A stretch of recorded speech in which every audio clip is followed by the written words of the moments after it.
If you missed my last video on Sepia Tears, check out the link in the description, as this video assumes you are familiar with the original version of the game.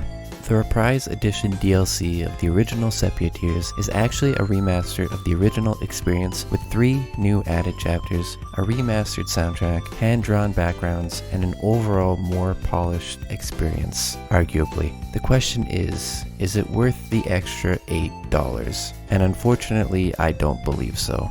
To start with the good, I think the best part about this remaster is the remastered soundtrack. Every track sounds a lot better than previously, and I enjoyed a lot of these redone tracks a lot more than their originals. The hand-drawn backgrounds and redrawn sprites are also very pleasant to look at compared to the previous versions. And of course, I can also appreciate the better resolution UI, even if it's just due to being a more recent version of Ren'Py. Unfortunately, this is where my praise ends. The 2 main features of this DLC are the improved experience of the original story and the 3 new chapters. However, I feel they both just aren't worth the $8 price tag.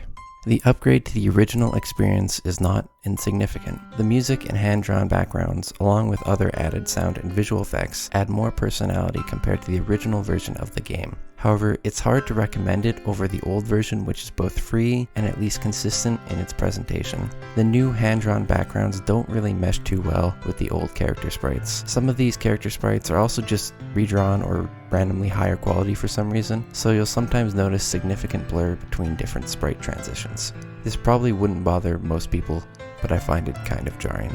The other main selling point is the new chapters, which I think would be a good epilogue to the main story, if not a bit short. But again, the art clashing is especially noticeable with the new Myra. She looks good with the new backgrounds, but not really with the old characters. And even worse is this absolutely god-awful, horrifying thing. And it infects a good portion of our sprites in both the 2nd and 3rd extra chapters, which I just could not take seriously because of it, and I paid $8 for this. My original point stands. Sepia Tears would be a good introductory visual novel, and if you want to pay $8 for the definitive experience, go ahead. But you get most of the same content in the free version.